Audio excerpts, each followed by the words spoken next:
siap untuk menang, siap untuk kalah juga. Jangan hanya siap untuk menang aja. Penyakitnya contohnya Ahok, dia merasa harus menang aja, jadi kalah dia tidak pernah siap kalah, sampai sekarang masih marah terus orang-orangnya kan.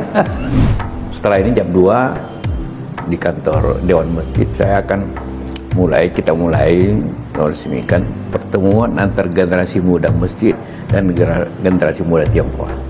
Kalian mesti belajar dari Tionghoa. Kenapa biar bisa berhasil berdagang? Kita tidak. Kamera jenis apapun. Mari menjadi bagian dari menciptakan generasi Qurani berprestasi dan berwawasan global bersama SMPIT Boarding School Asyabab Caringin Bogor. Harapannya setelah nanti santri lulus dari pesantren kami, mereka memiliki hafalan 30 juz dalam jangka waktu 3 tahun. Ayo segera daftarkan putra-putri Bapak Ibu di pesantren kami yang asri, sejuk, dan insya Allah mendukung untuk menjadi generasi Qurani, berprestasi, berakhlak mulia, dan berwawasan global. Segera daftarkan putra kesayangan Anda di SMPIT Pesantren Asyabab. وَمَا خَلَقْتُ الْجِنَّ وَالْإِنسَ إِلَّا لِيَعْبُدُونَ.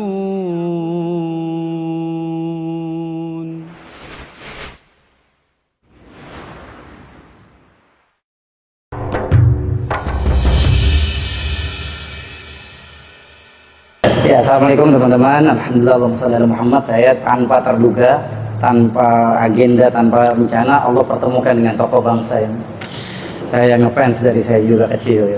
Ayahanda Pak Yusuf Kala, Pak Jika. Ayahanda apa kabar? Alhamdulillah, baik-baik. Agak karibah. Karib, mau deceng. Ya Pak, ya bisa ceritain nggak perjalanan bisa jadi orang nomor 2 di Indonesia, bahkan sempat hampir mau jadi orang nomor 1. Gimana ya prosesnya, bagaimana? Kalau itu hidup kita ditentukan oleh Allah, jadi tidak ada upaya yang spesial sebenarnya saya, hanya karena ya ikhlas saja, tentu juga bekerja. Jadi saya itu dimanapun itu selalu bertingkat dengan waktu sekolah, urusan senat dan sekretaris, ketua. Kalau dalam bisnis dari manajer, direktur, dirut, preskom, berhenti. Dari pemerintahan jadi anggota DPRD, anggota MPR, menteri, menko, wapres. Jadi semuanya berurut dengan baik, dan itu keikhlasan saja. Ikhlas saja bekerja. Saya tidak pernah kampanye, ikhlas saja. Kemudian Allah memberikan mungkin tentu tunjuk untuk bekerja. Tapi alhamdulillah semua pekerjaan saya laksanakan dengan baik. Iya, saya kalau melihat ayah juga sebagai seorang pengusaha, politikus, itu gimana tuh cara bagi waktunya? Ya waktu pengusaha. Waktu politikus betul. Bukan pengusaha. Jadi saya tidak campur aduk. Jadi ya, waktu di pemerintahan ya saya tidak pernah urus lagi pengusaha. Tapi waktu dia pengusaha ya urus betul pengusaha. Gitu. Oh ya, Masya Allah. Apa aja ayah usaha, jenis usahanya sampai bisa dari pengusaha sukses? Itu macam-macam lah. Ya urus mobil lah, urus industri, juga pelayaran apa, kita uruslah yang melayani masyarakat. Sering orang tanya pemerintah, iya ada, tapi untuk melayani masyarakat. Oh iya, Allah sosok kalau Pak alhamdulillah ya, kata Pak Ismail Ning dari yang menemani beliau katanya nggak tanpa ajudan ya. Iya, Masya Allah. Gimana ya, ajarin kita dong ilmu tawadhu'nya. Ya itu dimulai dengan keikhlasan kan. Kalau kita ikhlaskan, Tuhan memberikan. Seperti pengalaman banyak, saya menyelesaikan di daerah yang berkonflik. Saya ke daerah orang yang sedang berkelahi, saling tembak, saling potong leher. Saya datang aja tanpa pengawal. Dan saya percaya bahwa kalau kita ikhlas, kita dilindungi Allah. Dilindungi Allah. Nah. Kalau mau dikawal saya jangan. Nanti yang ditembak kau, kena saya.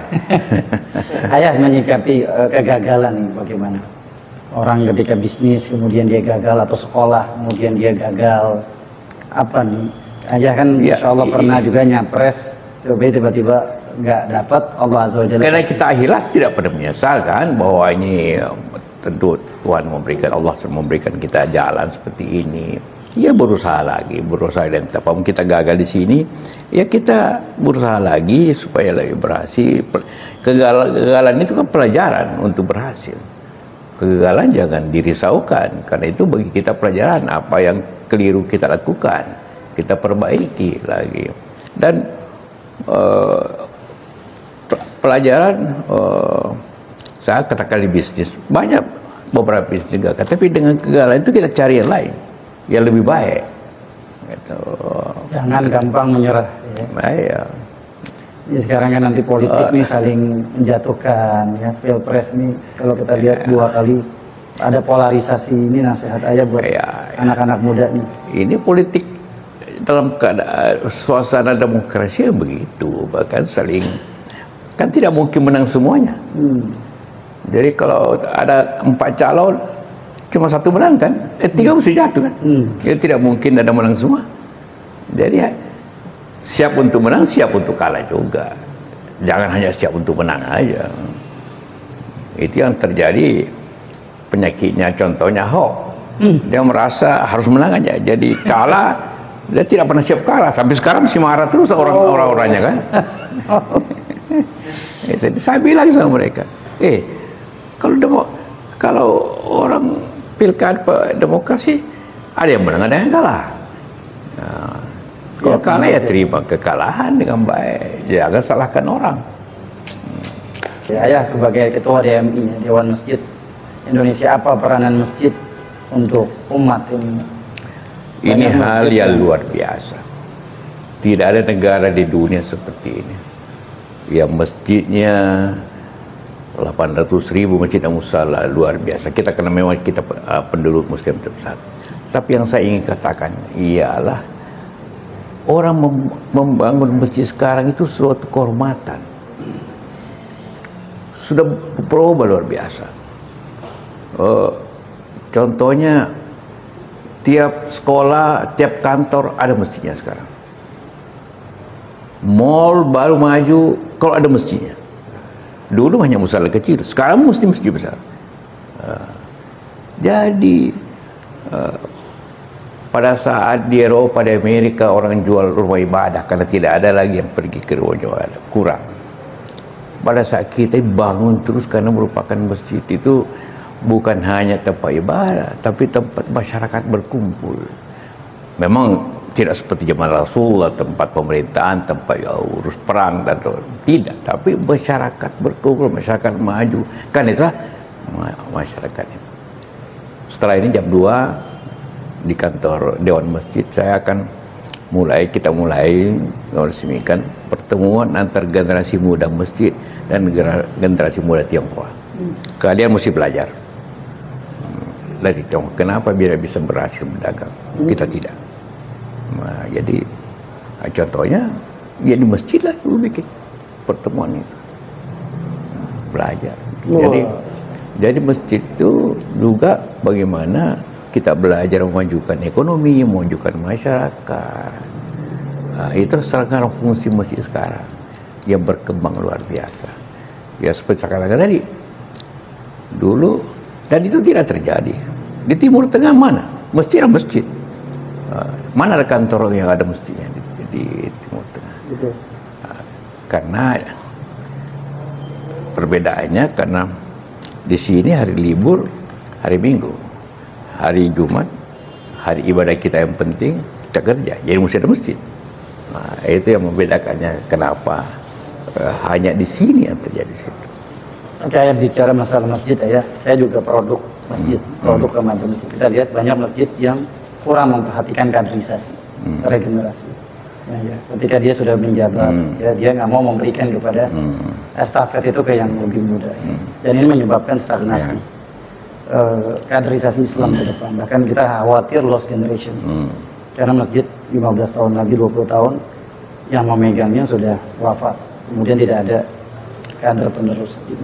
Tapi tidak juga, saya lihat tuh masjid-masjid itu memang pengurusnya rata-rata campuran. Di mana-mana masjid ada remaja masjid kumpul. Dan karena itu saya katakan jangan remaja masjid hanya melayani masjid, harus mempunyai kegiatan yang positif, lebih maju di masjid. Kan seperti saya katakan jam 2 ini saya akan bikin pelatihan bersama di masjid, pelatihan tentang ekonomi, tentang bisnis. Karena di situ letak kelemahan kita semua. Karena itu saya katakan Islam tanpa bisnis itu tidak akan kita laksanakan rukun Islam lengkap.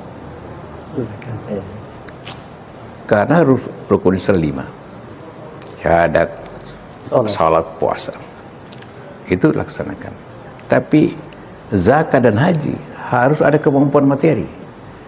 Kalau Anda tidak punya kemampuan materi, Anda tidak bisa melaksanakan dua ini. Karena itulah di sini kelemahan kita. Karena itu kita majukan sekarang ke situ. Jadi membangun jiwa entrepreneur di dalam kalangan umat. Iya. Itu. Dan itu generasi muda ke situ. Saya minta bank itu bersama-sama kita ke situ.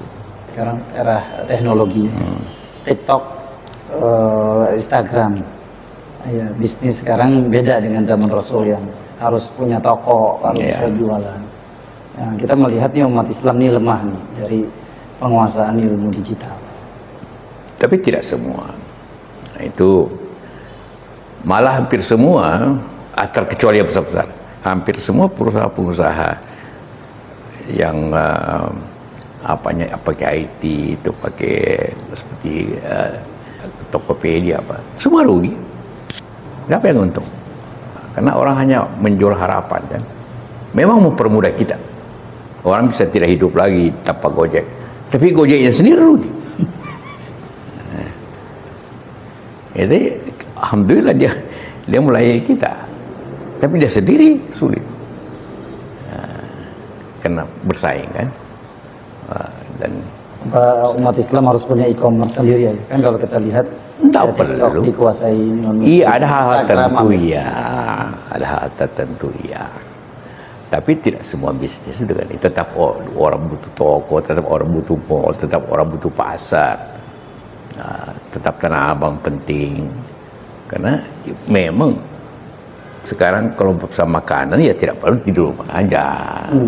Tapi tetap ada restorannya. Jadi di balik semua itu ada yang realnya. Ada offline-nya. Iya, ada offline-nya. Jadi tidak bisa berdiri sendiri. Kalau tidak ada offline-nya, tidak ada tokonya, tidak ada pasarnya, mau apa dikerjakan Gojek? Jadi tidak ada tuh bisnis yang hanya online. Ya online-nya untuk apa? Dengan siapa? Ya dengan toko. Dengan pabrik. Jadi itu online itu hanya perantara untuk suatu bisnis. Kalau tidak ada rumah makan, ibu pesan dari mana? Jadi yang IT itu, yang apa, TikTok itu hanya logistiknya. Dia bicara logistik. Tapi tetap aja ada sepeda motornya. Tetap aja orang mesti ada pabrik sepeda motor. Ya, kenapa? Oh, Masya Allah, dapat ilmu banyak nih ayah ya. Oke, ayah terakhir ayah, bagaimana kiat agar umat Islam menghargai waktu?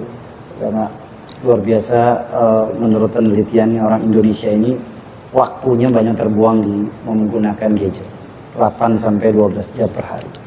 Iya. Industri games itu paling laku ya di Indonesia. Coba 3 orang itu semua ya. imam aja pakai itu.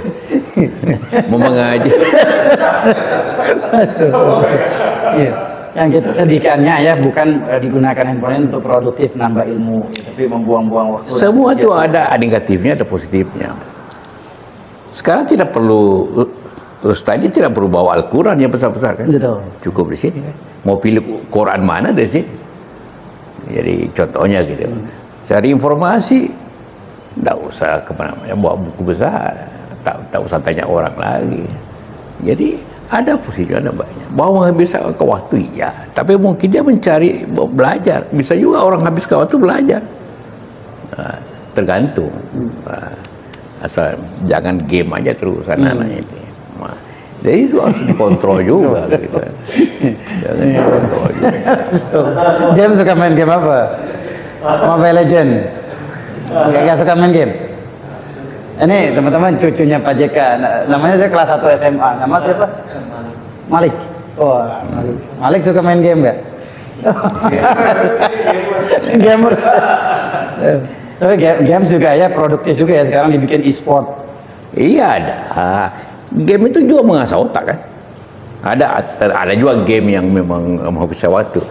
Tapi banyak game yang mengasah otak kan.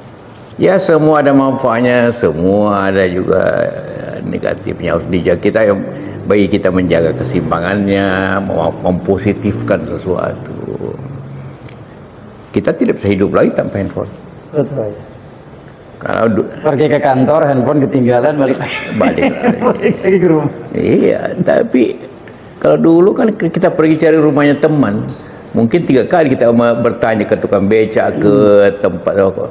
Sekarang tidak ada lagi apa itu, kita tinggal di mana rumahnya. Ya, mengefisienkan hidup. Tadi saya tertarik tuh ayah, masjid harus membangun jiwa entrepreneur. Bagaimana menurut ayah, apa masjid harus punya semacam BUMN, Baitul Badan Usaha Milik Masjid? Jangan, justru jangan. Saya pengalaman di masjid di Makassar rugi, karena diatur tidak serius waktu. Selalu saya katakan begini. Rasulullah itu berdagang pada umur 13 sampai 40 tahun kan? Berarti berapa? 27 tahun. Rasul dari umur 40 sampai 63, 23. Jadi Rasulullah lebih lama berdagang daripada Rasul. Jadi selalu Ustaz ajarkan ikuti kehidupan Rasulullah. Ikuti juga itu. Selalu saya kritik contohnya gini. Selalu orang pidato an-nikahu sunnati. Saya bilang Anda mesti juga bilang at-tijarah sunnati, karena Rasulullah berdagang kan. Ya nanti khutbahnya kasih begitu. Siap aja. Siapa? 10 pintu rezeki, 9-nya dapat. Iyalah sebenarnya. Hadis sahih Bukhari. Betul, karena siapa yang bayar zakat? Siapa kalau bukan orang yang mau? Ini semua pedagang-pedagang nih. Masya Allah. Jadi panitia masjid, kalau tidak ada pedagang panitia masjid, gimana caranya? Nah, jadi kita kalahnya itu pengusaha Tionghoa di situ karena semangatnya kurang. Jadi Ayah kan bersahabat nih sama teman-teman Tionghoa ya? Oh banyak. Iya. Apa yang ayah ambil dari mereka sehingga mereka bisa sukses? Iya, sahabatnya, kerajinannya, pengertiannya, seriusnya dalam berusaha. Ya, teman terdekat saya justru orang Tionghoa. Kejujurannya, jaga trust. Ya, ya belajar. Ayahnya Ismail pedagang terhebat zaman dulu. Kita harus contoh, saya belajar dia banyak. Oke, ayat terakhir nih, ayah juga mau ada acara lagi di DMI aja. Apa nasihat terakhir buat saya nih anak muda, buat semua yang ya setiap pekerjaan, setiap profesi ustadz harus tentunya dikendaki atau diinginkan, semua perlu untuk semua kita harus belajar terus tentunya untuk menambah ilmu sehingga khutbah atau ceramah-ceramah itu memang sesuai dengan waktunya kan, zamannya memang memberikan hal yang positif kepada masyarakat, tidak supaya selalu dikatakan kita radikal, jangan radikalnya, tapi positif, membangun, mendorong sehingga seperti kita terkatakan mengisi kekurangan kita apa. Tadi kalau ayah dengar khutbahnya radikal nih? Tidak. Jadi Ustadz Kasif nggak radikal ya? Cuma promosi bro. Cuma saya sarankan nanti isi tadi dengan spirit masyarakat untuk maju, untuk berdagang maju. Cuma itu orang di Indonesia mau jadi politik banyak sekali orang yang menjadi politik. Banyak sekali orang menjadi PNS, tapi tidak ada gantri untuk jadi pengusaha. Padahal di situ letaknya kemajuan. Letaknya kamu juga kan di situ, produktivitas. Membangun jiwa entrepreneur di kalangan umat Islam, Masya Allah ya teman-teman, benar banget ya, kita dididik dari kecil untuk jadi PNS, jadi pekerja pegawai. Ya, Pak JK menyadarkan kita semuanya, khususnya orang tua, ayo didik anak kita. Saya tadi ada sebuah kajian Ustadz, saya tertarik gitu, dia bilang jangan ngajarin anak infak, justru ajarin anak berdagang, karena infak itu mengeluarkan. Iya, berarti kita mengajarkan anak nanti mohon maaf punya jiwa miskin. Ya. Wah, itu gimana ayah, menurut ayah? Selalu saya ajarkan baik sama anak, baik sama di pemerintahan juga, suatu kebijakan tangan di atas, info juga, tapi untuk tangan di atas. Ayah saya mengajarkan begini, dia bilang, kau apa niatmu untuk jadi pengusaha? Niatkan kau bahwa pengusaha itu bekerja itu ibadah. Maknanya apa? Ya supaya kau bayar zakat, bayar pajak, mau pekerjakan orang, bikin masjid, bikin madrasah. Itu ibadahnya. Tapi untuk kau mau membangun atau bayar, kau mesti kaya, mesti untung. Kalau untuk kaya harus untung. Bagaimana kau bisa jadi menyumbang ini, bekerja ini? Dan siapa mesti memajukan umat tanpa sekolah punya? Itu harus Anda punya sesuatu. Dan itu hanya didapat daripada dagang. Industri macam-macam. Kalau dapat dari ASN, lama-lama masuk penjara orang. Ya kan? Kalau ingin kayak seperti itu. Ayah saya selain dai, saya juga entrepreneur. Saya punya, alhamdulillah izin Allah, saya punya travel umroh haji. Maka dari travel umroh haji inilah kami punya pesantren gratis di Bogor. Pesantrennya namanya Asyabab. Tahfiz, dan tadi karena saya tergugah dengan ilmu digital yang makin marak, kami bikin basisnya multimedia. Jadi santri itu kami ajarkan bagaimana ngedit video sampai menyebarkan informasi. Bagus. Sesuai zamannya. Mohon doanya. Tapi tularkan itu. Terima kasih ayah anda nih, jazakallahu khair. Assalamualaikum warahmatullahi wabarakatuh. Teman-teman nonton ya, jangan lupa subscribe, komen, dan sebarkan ilmu dari Pak JK ke sebanyak-banyaknya umat, agar sadar masjid harus jadi wasilah penguatan ekonomi umat. Dengan apa mendidik umat agar menjadi jiwa entrepreneur seperti Rasulullah SAW. Terima kasih ayah. Assalamualaikum. Salam. Jangan lupa like, komen, dan subscribe akun ini. Semoga bermanfaat.